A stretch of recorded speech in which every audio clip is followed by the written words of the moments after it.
Ambassador Elena Vasquez stood alone in the vast throne room of the hegemony's capital world, her simple Earth diplomatic uniform a stark contrast to the opulent crystalline architecture that surrounded her.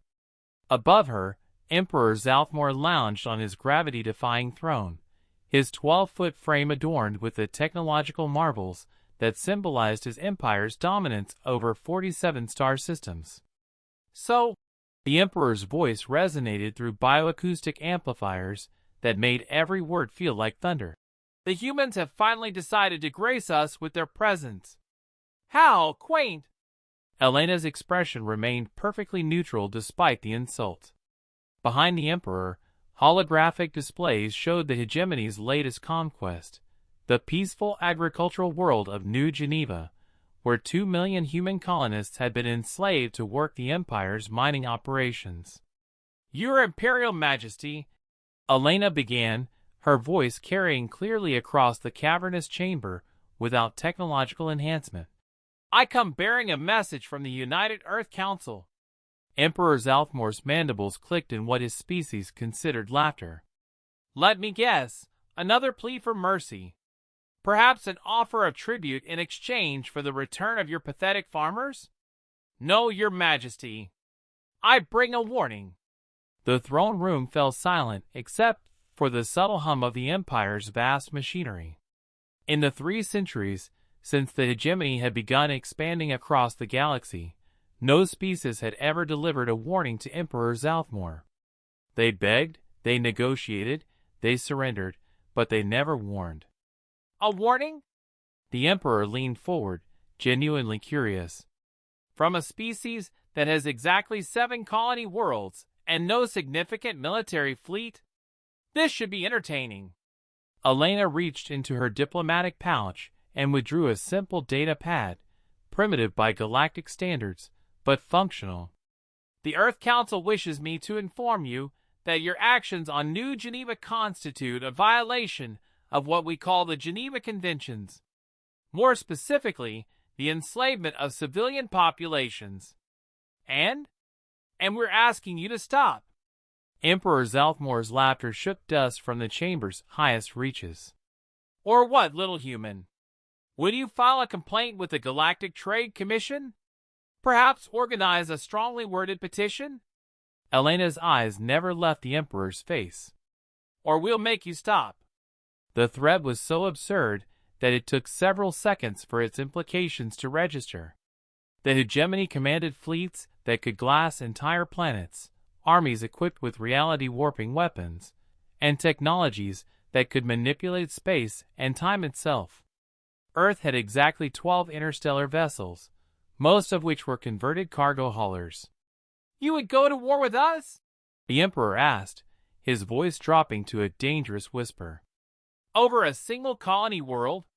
Not war, Your Majesty. Correction. Elena activated her data pad, and the holographic displays throughout the throne room suddenly changed.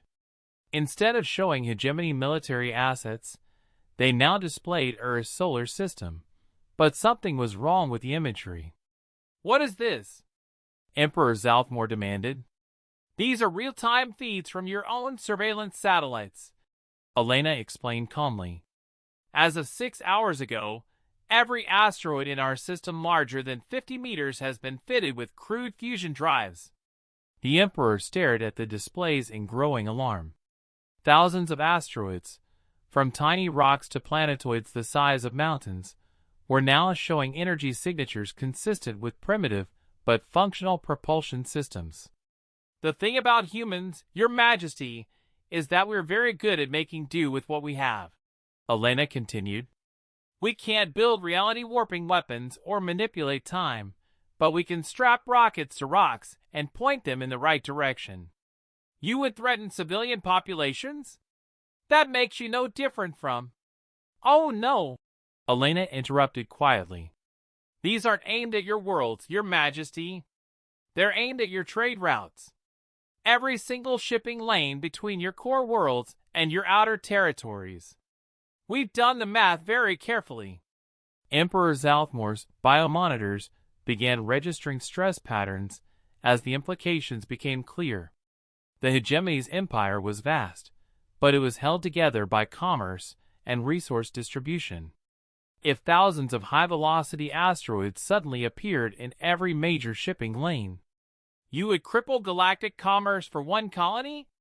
We would cripple your commerce, Elena corrected. Other species are welcome to continue trading through neutral routes. We've been very careful to ensure that only hegemony vessels would be affected. This is madness.